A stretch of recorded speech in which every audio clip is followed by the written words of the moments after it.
Grace Fellowship Baptist Church Wednesday evening Bible study for Wednesday, June 7th, 2023. We are in the book of 2 Samuel, chapter 20. Let's begin in verse 1. Now a troublemaker named Sheba, son of Bichri, a Benjamite, happened to be there. He sounded the trumpet and shouted, "We have no share in David, no part in Jesse's son. Every man to his tent, O Israel." So all the men of Israel departed David to follow Sheba son of Bichri. But the men of Judah stayed by their king all the way from the Jordan to Jerusalem. We're actually kind of midway through the story there. Just a little review. David's men have defeated Absalom's men and killed Absalom. David grieved for his son, then came out in public, and um, his army joined him again. And then David sent messengers throughout Israel, particularly to the priest, and said, "Please invite me back as king." And the men of Judah, the tribe David was from, went and invited King David come back to Jerusalem to be king in Jerusalem. And some of the other men of Israel came to join him. And then they made the accusation, that was actually false, that the men of Judah were trying to steal away their king. And there was an argument between the men of Judah and the men of Israel, and some hard feelings. And the men of Judah were more violent than the men of the other 10 tribes. And that's kind of where we left at the end of chapter 19. The beginning of 20, we get the continuation of that story. This Bichri, Sheba, son of Bichri, he was a Benjamite. He blew a trumpet and made an announcement and say, "Hey, we don't have anything to do with David, and let's everybody go home." And so everybody went home. But the men of Judah continued to bring their king back to Jerusalem.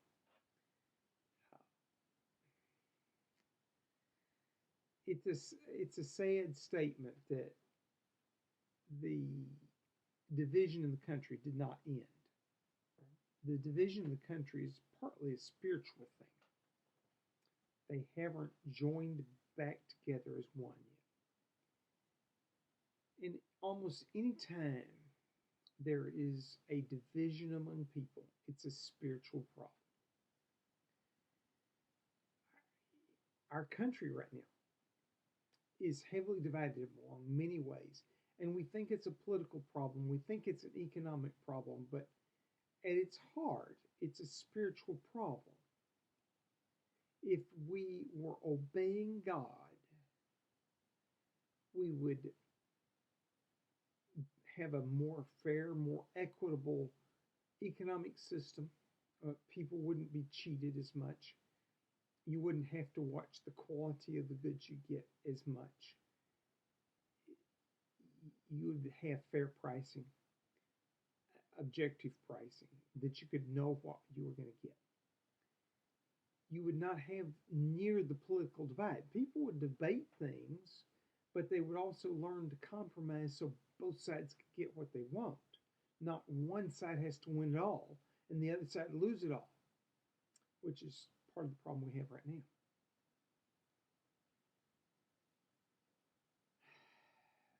There's a spiritual problem going on in Israel at this point in time. So verse 3. When David returned to his palace in Jerusalem, he took the 10 concubines he had left to take care of the palace and put them a house under guard. He provided for them, but did not lie with them. They were kept in confinement until the day of their death, living as widows. So David recognized that Absalom married these 10 concubines and then died in battle. And he provided for them as the widows of his son. He's a loving father. He also knows that it's wrong for him to have sex with those women. And he does not want to give somebody else the right to claim, well, I married a queen, so I deserve the throne. So he provides for them. He has a home for the 10 or 12 widows of 10, excuse me, the 10 widows of Absalom that obviously didn't inherit any of the. They've also been publicly disgraced. He had sex with them in public. They have no, you know, they have a great deal of shame. And they had no choice in the matter in one sense. So David's doing what he can for them. He's being compassionate to them. This isn't, I'm hiding them away to pretend things didn't happen. He's providing for them. He's protecting them. And he's not using them. He's not misusing them.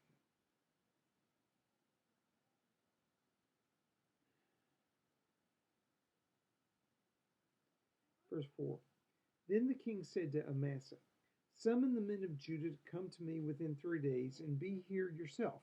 But when Amasa went to summon Judah, he took longer than the time the king had set for him. David said to Bashi, now Sheba son of Bichri will do us more harm than Absalom did. Take your master's men and pursue him, or he will find fortified cities and escape from us. So Joab's men and the Kerethites and the Pelethites and all the mighty warriors went out under the command of Abashi. They marched out from Jerusalem to pursue Sheba, son of Bichri. While they were at the great rock at Gibeon, Amasa came to meet them. Joab was wearing his military tunic, and strapped over it at his waist was a belt with a dagger in its sheath. As he stepped forward, it dropped out of its sheath. Joab said to Amasa, how are you, my brother? Then Joab took Amasa by the beard, and with his right hand to kiss him. Amasa was not on his guard against the dagger in Joab's hand. Joab plunged it into his belly, and his intestines spilled out on the ground. Without being stabbed again, Amasa died. Then Joab and his brother Abashi pursued Sheba, son of Bichri. One of Joab's men stood beside Amasa and said, whoever favors Joab and whoever is for David, let him follow Joab. Amasa lay wallowing in his blood in the middle of the road, and the man saw that all the troops came to a halt there. When he realized that everyone who came up to Amasa stopped, he dragged him from the road into a field and threw a garment over him. After Amasa had been removed from the road, all the men went on with Joab to pursue Sheba, son of Bichri. So King David has appointed Amasa, the general that supported, or was appointed to be general over Absalom's army. He is a cousin to David. He's a cousin to Joab. Of course, Joab and Abishi are brothers, and they've also both been generals. Military fighting at this point is a family profession of David's clan, and being good generals is coming fair. Amasa was a decently good general. David knows that Joab is much too violent. He's not fit to be general. He's a great warrior. He's even good at strategy and winning the battle, but he's terrible at the politics, and he is not good at making peace. And he's got much too big of an ego for himself. He thinks he deserves the job and that he is bigger at the job than David, the king, and that he has more right to it than obeying the king. And David is trying to remove him out of that place and puts Amasa into it. But Amasa does not have the organization yet out in the community. David gives him a very short time to get all of Israel together, all the army together, and go chase after Sheba, son of Bichri. And he doesn't get there fast enough. David, I think, at this point figures out he's not really fit for battle. He's getting kind of old, and hand-to-hand combat is definitely a young man's game. And he takes to heart the advice he was given: if we have insurrection, you're definitely not to be on the battlefield. And so, particularly this little guy who's not important. We've never heard of him before, and after this chapter, we're never going to hear about him again, for a good reason. But Sheba is going to cause problem for a little while. And David just seen a civil war. He's afraid we're fixing to have another civil war. And so he knows speed is of essence. He got away with the fight against Absalom because he was experienced running around the desert hiding from Saul, and he ran around the desert to hide from Absalom without Absalom understanding what David was doing, and then David had his men pounce at the right time in the right place, and they were successful. But he did not himself go into the battlefield. He knows he's not fixing to go in the battlefield against Sheba. He's going to stay in Jerusalem and where it's safe. And being a Benjamite, he's not too concerned that Jerusalem has a lot of people that support him. He's in center of Judah, and the people that won't favor with the king are going to be there. And if you are rebelling against the king, you're going to be out in the field with Sheba. So he's going to rule from Jerusalem. But Amasa takes too long, and so he sends Abashi, leaves Joab, not in charge. Puts Abashi in charge and says, okay, take the professional soldiers and the ones we have in Jerusalem and go chase him, or he's going to gain an army and we're going to be in trouble. Honestly, people weren't really following Sheba. When Sheba said go home, most of them went home. When he tried to get an army, people were like, no, you told us to go home. We're going home. We're not in this one. Absalom's one thing. The son of the king becoming king, yeah, that's the thing.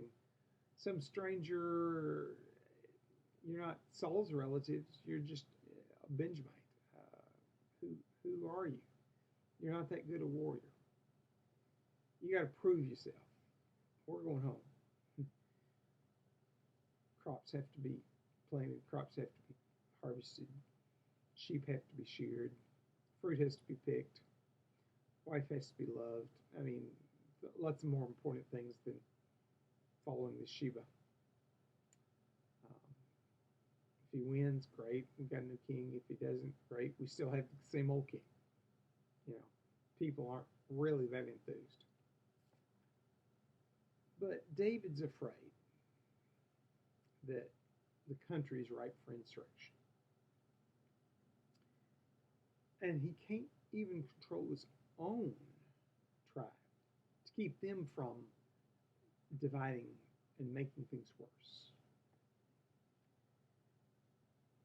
And he's afraid that things are continuing to spiral out of control. He's beginning to get the lesson that God had tried to tell him, that one sin and trying to hide it makes things bigger. And if you don't handle that quickly, it gets bigger and bigger and bigger. And he let this get out of control. It started with adultery with Bathsheba, and then murdering Uriah, and then, you know, it's gotten bigger and bigger and bigger. And Absalom's insurrection, and he's afraid it's just getting bigger, that he's fixing to have a bigger problem than Absalom's rebellion. In truth, he handled reluctantly, but he handled Absalom correctly, or Joab handled him correctly. Joab killed him, and that's the appropriate thing to do with somebody causing insurrection. And David doesn't want Joab in the generalship anymore.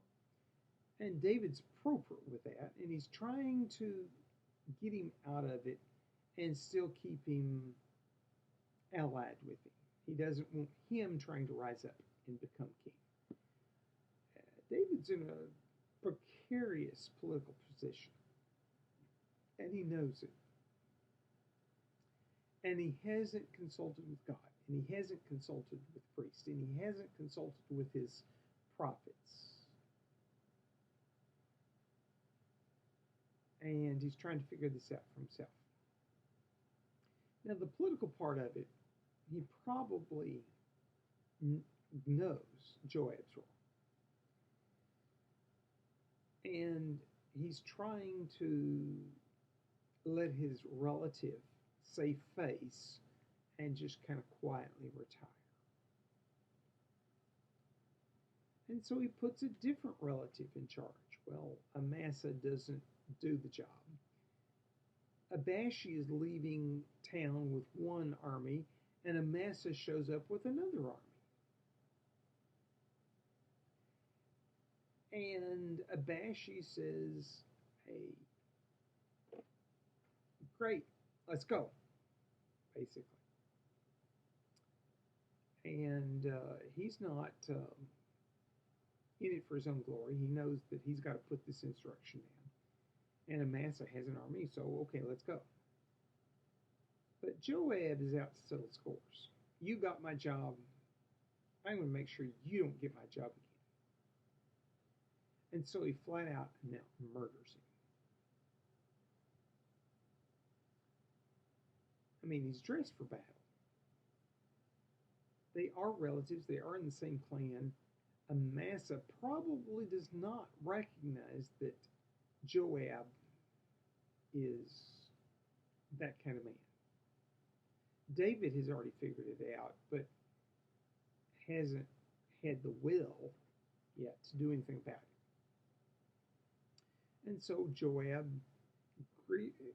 grabs him with his dominant hand, like he was going to greet him, and then uses his non-dominant hand to stab him and kill him. Well, this, and Joab goes on. We got an enemy to take care of. Well, this actually causes a problem because, let's face it, half the men following the army now are following Amasa, who's now dead in the middle of the road. And there's a man standing there trying to direct traffic and get everybody to go around, and they're not going around. When they come up to Amasa, I mean, this is a spectacle. Somebody's been murdered in the middle of the road, and oh, it's our general, and what do we do now? Are we still chasing Sheba, son of victory, or are we fixing to go home? What's going on? Who's in charge? And the man is trying to get everybody to go join the battle. And when he realizes that it is Amasa's body in the middle of the road that's causing the problem, he drags Amasa's body off, hides it with a garment, covers up the blood stain, and says, okay, let's all go. And they all go. Solves the short-term problem. But now Joab and Abashi, brothers, are in charge again by default.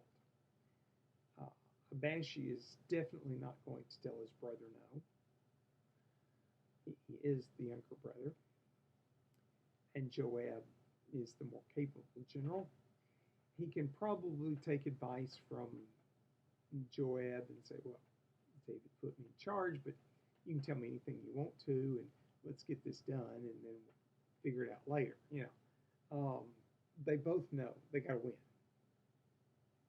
If they don't win, they're nobodies. Yeah, they may be dead nobodies. Um,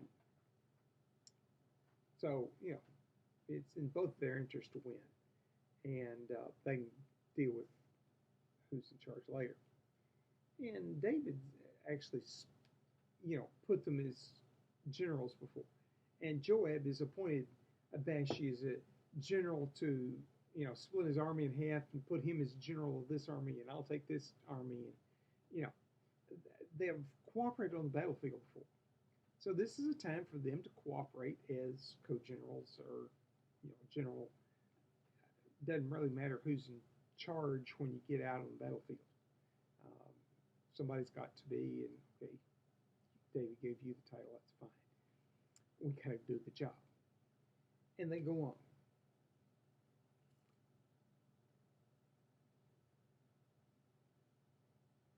Verse 14, Sheba passed through all the tribes of Israel to Abel Beth Maachah, and through the entire region of the Beeratites, who gathered together and followed him. All the troops of Joab came and besieged Sheba and Abel Beth Maachah, and they built a siege ramp up to the city, and it stood against the outer fortifications. While they were battering the wall to bring it down, a wise woman called from the city, Listen, listen! Tell Joab to come here so I can speak to him. He came toward her, and she asked, Are you Joab?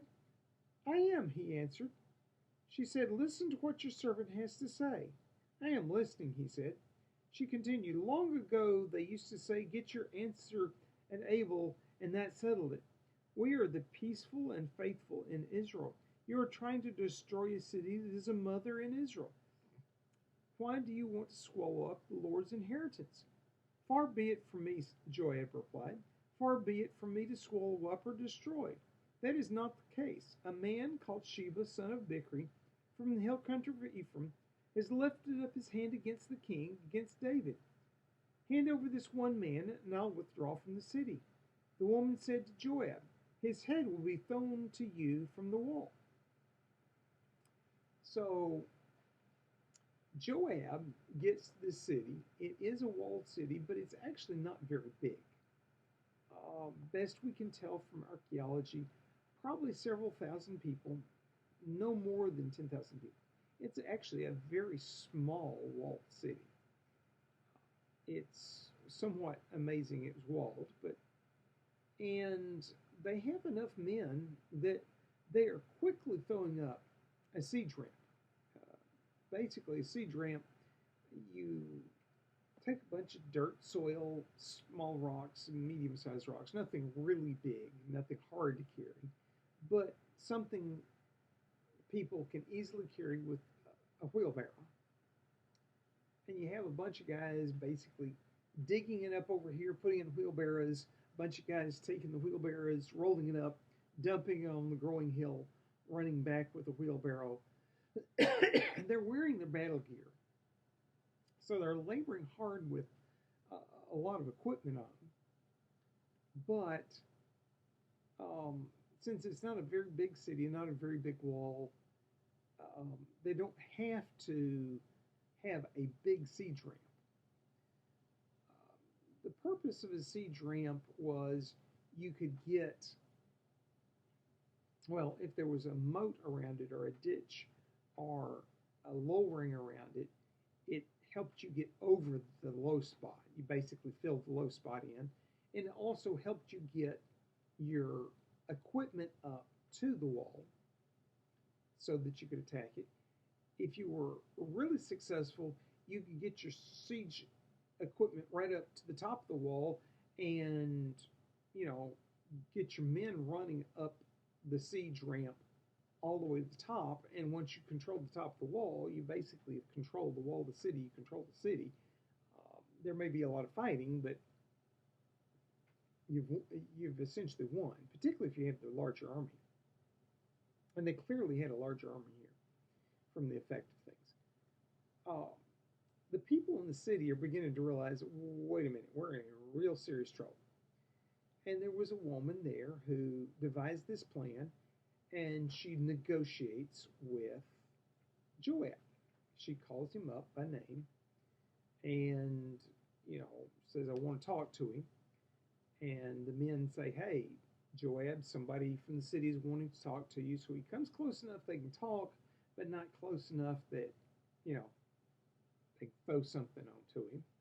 And she negotiates with him. And why are you trying to destroy the city? I'm not trying to destroy the city. I'm trying to put down rebellion. And Sheba, son of Bichri, has rebelled against the king, and he's run into your city. And if you'll hand him over, and he's basically saying, if you'll arrest him and hand him to us, we'll go away. And she goes, okay. We're not going to arrest him. We're going to throw his head over the wall. We'll keep his body. You keep the head. End of story. If he's dead, apparently the people in the city aren't really following him. He's running there with his small rabble of people and trying to hide among them and trying to control them, apparently the force. They're tired of it. And they know they're in trouble if Joab gets into the city, because he's just going to be killing indiscriminately, he and his men. They're going to assume they're all supporting Sheba. And so she's got enough supporters in the city that they take Sheba and cut off his head and throw it over the wall. Of course, as soon as he's dead, his group is like, yeah, we're just part of the population. We're disappeared. We were following a leader, not trying to form a new government. And anyway, the woman promises Sheba's head thrown over the wall. Verse 22. Then the woman went to all the people with her wise advice, and they cut off the head of Sheba, son of Bichri, and threw it to Joab. So he sounded the trumpet, and his men dispersed from the city, each returning to his home. And Joab went back to the king in Jerusalem. So this wise woman prevents the battle. She goes to her people that are in the city and, relays the conversation. And they wisely decide, yeah, her idea is right. We're going to be in real trouble if Joab gets in here. On the other hand, if we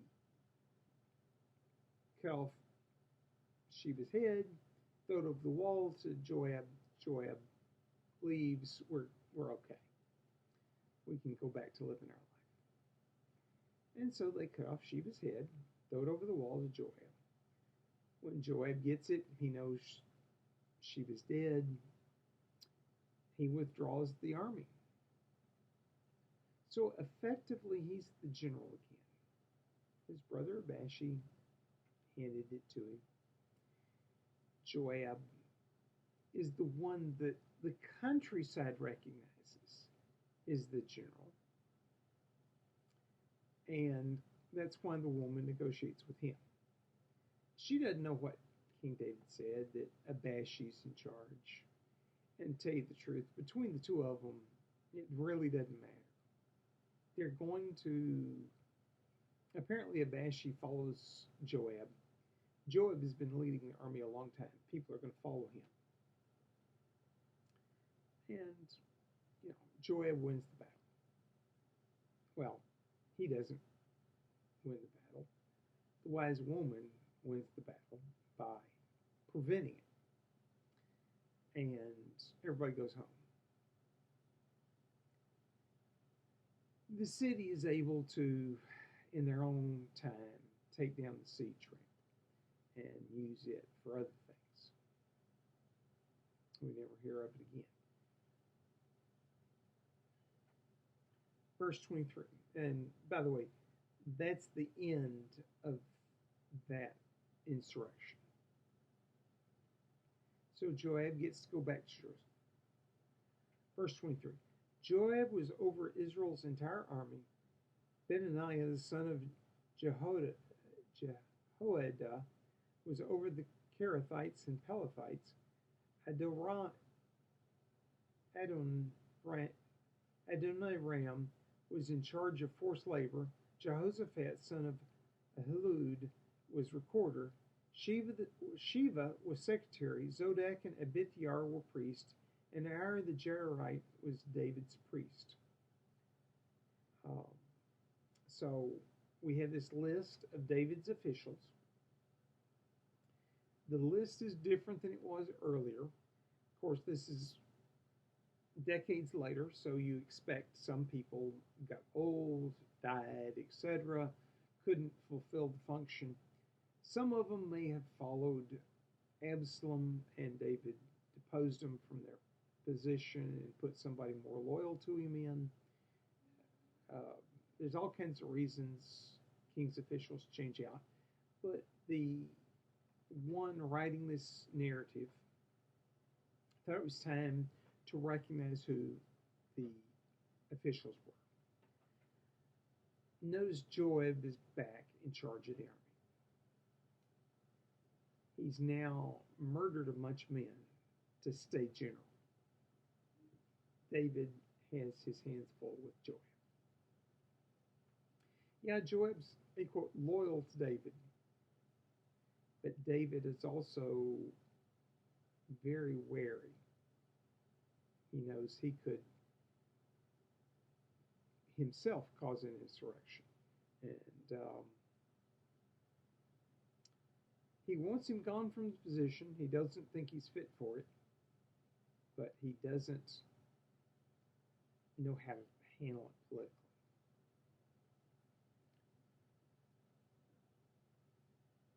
It's not the end of everything that started with David and Bathsheba's adultery. But it's the end of the war cycle and the bloodshed for now. There's a bunch of loose ends. And honestly, the loose ends are not going to get tied up during David's reign. We're going to have to get into Kings to tie up the loose ends. King deals with the book of Kings deals with starting with Solomon ascending the throne and all the politics of that, and then the death of David, and deals with all the other kings of Judah and Israel. David does not get to tie these loose ends up. But at this point, it quits unraveling. He no longer has things coming apart, it seems, so to speak. God is seen fit that David is going to stay king to the end. He wants him to be a peaceful transition. He wants that peaceful transition tradition started in Israel. That killing the old king is not the way to become king. Many countries around him did not have peaceful transitions of power. You had sons overthrowing dad and killing him. You had brothers or uncles or nephews, inter-family fighting. You had a different clan promoting somebody else, and sometime through flat-out civil war, sometime through small-scale fighting, this small group and that small group. Sometime they managed to do a coup and kill the old administration and then they'd be in charge. All kinds of variations on it. Very often, even when the son succeeded the father, there was insurrection to get the son on the throne while he was still young and vigorous. A peaceful transition of power to the next in line was not the norm. It occasionally happened. Sometime occasionally, dad just died and the next one in the line took over and um, occasionally, but that was not the norm. And normally, when that happened, you had, say, a very powerful leader that started the dynasty and he continued it until he died or he died in battle or in any of the many ways that you could die in that day time. And then the son took over, and even very often the third or fourth generation might rule. But somewhere about in there, they became too corrupt, too self centered, too despotic. And somebody else killed that guy because he was weak and not focused on doing the job, but focused on getting the rewards from the job without doing the job. And somebody that was willing to do the work was willing to wipe him out and then take over.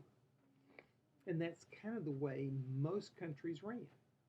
And when we get to the history of the 10 northern tribes, when they break away, we're going to see that pattern. They followed the pattern of all the people around them. But God wanted peaceful transition of power in his people. And David's lineage did that by and large. The exception were occasionally there was violence. But even then, very often, the people who killed the king were executed, and they took the son and put him on the throne. And it wasn't a transition from one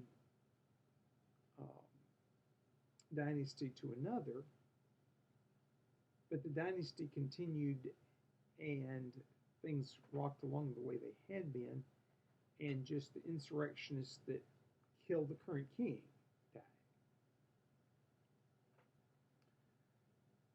So God is tamping down this increasing violence that peaked with Absalom.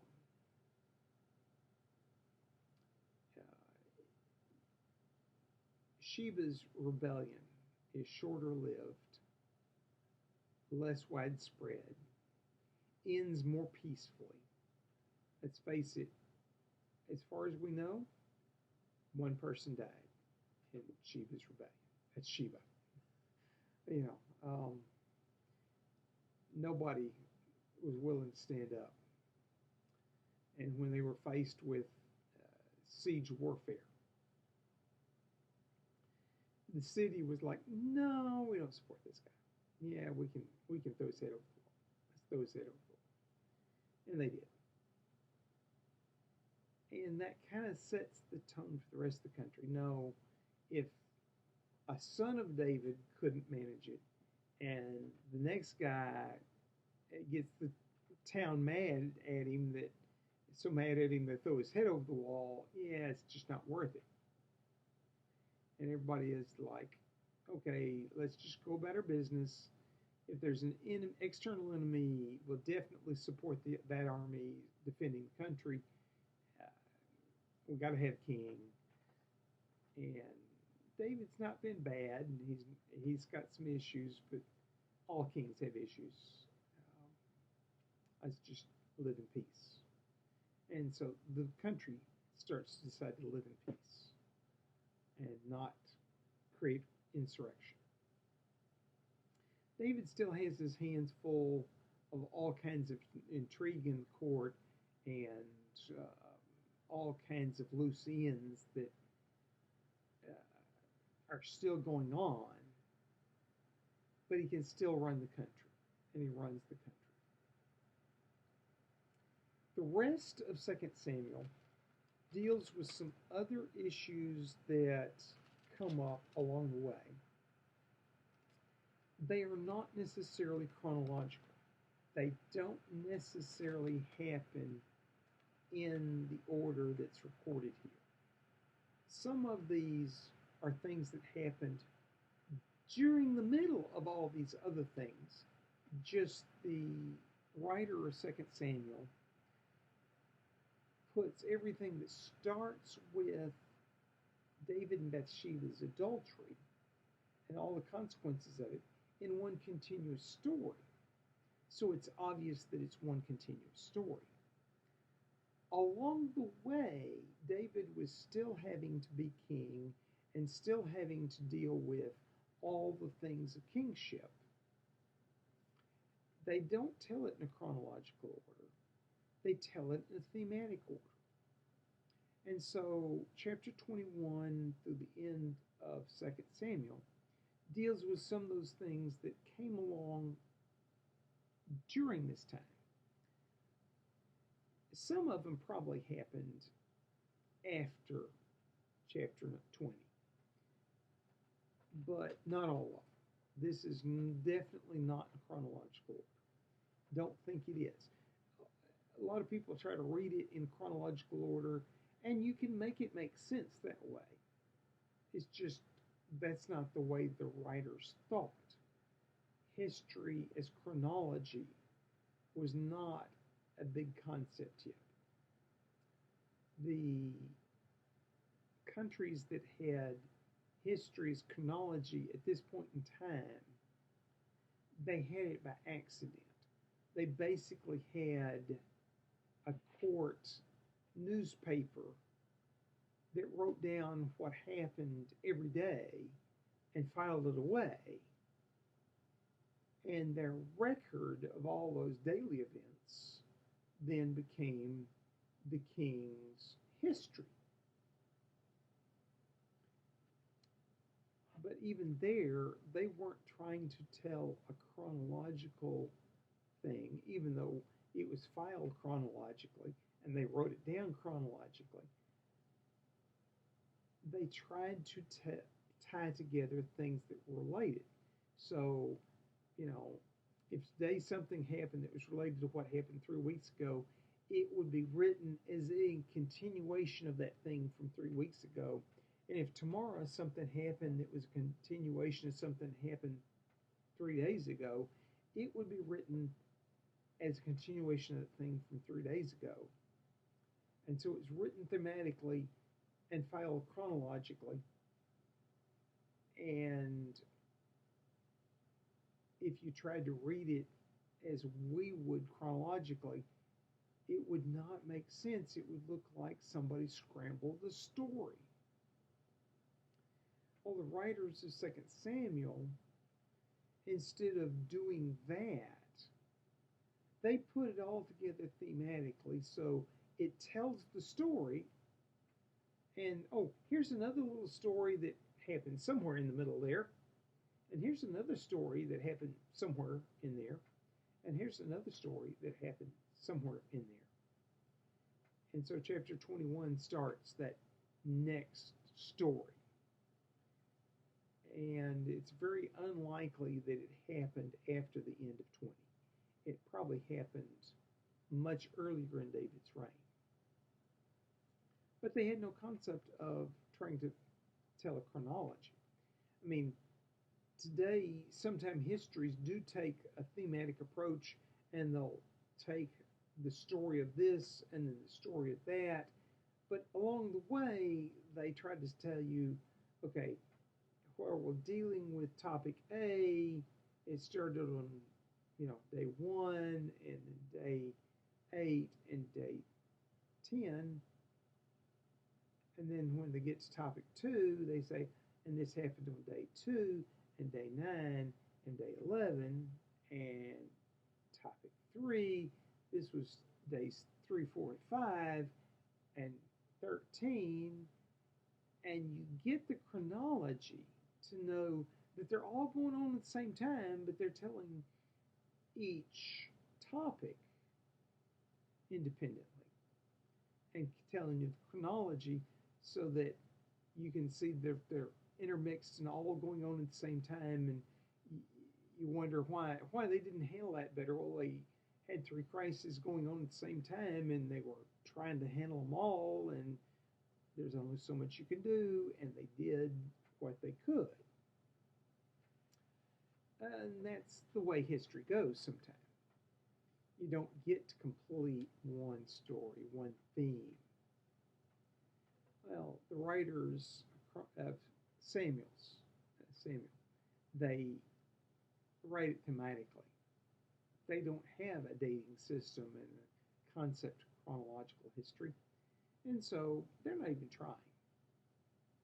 They write this theme, they write that theme, they write the other theme, and they don't even try to tell you where they happened comparatively with each other. So don't assume that because chapter 21 follows chapter 20, time wise it's afterwards. Holy Father, you were establishing your kingdom through David. You would establish that the Davidic kingdom would produce an heir that would rule eternally. They were thinking that's a dynasty that never ends. That's a dynasty that never ends because the king himself never ends. We look forward to that day where Jesus is ruling as king, and that we will have a righteous and peaceful government that doesn't make errors and doesn't make mistakes and doesn't have to fight insurrections and rules justly and correctly. Until that day, Lord, we ask that you protect our minds and our hearts, that we would follow you. We would not be too caught up in the present day politics. Yes, governments are important, economic systems are important. What we do for a living is important. We should do that as if we're doing it for you. But Lord, help us to understand that our obedience to you is what's ultimately most important. That the other things of life are lesser important. Have us to not focus on our own comfort or our own will, but we would do what you need us to do. We would focus on doing it. Have us to study your word so we know what that will is. Have us to pray and be humble and repent from doing our own thing. That we wouldn't sin the sins that are the idols we lift up and put above you. But we would put you first and center in our lives. Lord, I ask that as we approach BBS, which is quickly coming up, that you would have us to prepare correctly, that we would have everything ready, that we would be able to love the children well, that they would enjoy being there, that they would enjoy learning about you, that we would present your kingdom in such a way they would want to make a commitment and would make a commitment to you, that they would be a great spiritual harvest for the kingdom. Lord, I ask that you bless Grace Fellowship Baptist Church, that we would grow in spirit and obedience and knowledge of you, grow numerically, that the number of people in the kingdom meeting in our location would increase, grow financially, that we could do more for the kingdom, do ministry better. And Lord, it is people that do the ministry of the kingdom. The money to buy the things is almost of lesser importance. But it's the people that provide that money. Have the people that join us be generous of their time, of their resources, of their abilities, and that we would see what abilities they have and utilize them well, organize well. Lord, I ask that you bless us, bless our leadership, that the leadership leads well, that Oscar preaches well, that he gives us a good vision, a good statement of what we should be doing, and that we would do it. That you would bless Bill as he leads us to worship you, that we would worship you and praise you well. Bless him as he teaches. Bless me as I teach. Bless Dale as he teaches. Bless Dale as he leads us to reach the world around us, that we would be effective for the kingdom. Bless Becky as she leads us to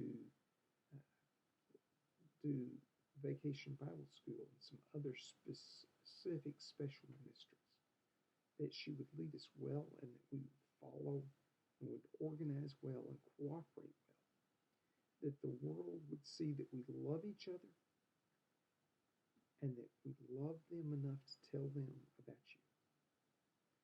In your holy name, amen. This has been your host, Frank Reich, Associate Pastor of Family Ministry at Grace Fellowship Baptist Church. This has been the Wednesday evening Bible study for Wednesday, June 7th, 2023. This was recorded Saturday, June 3rd, 2023.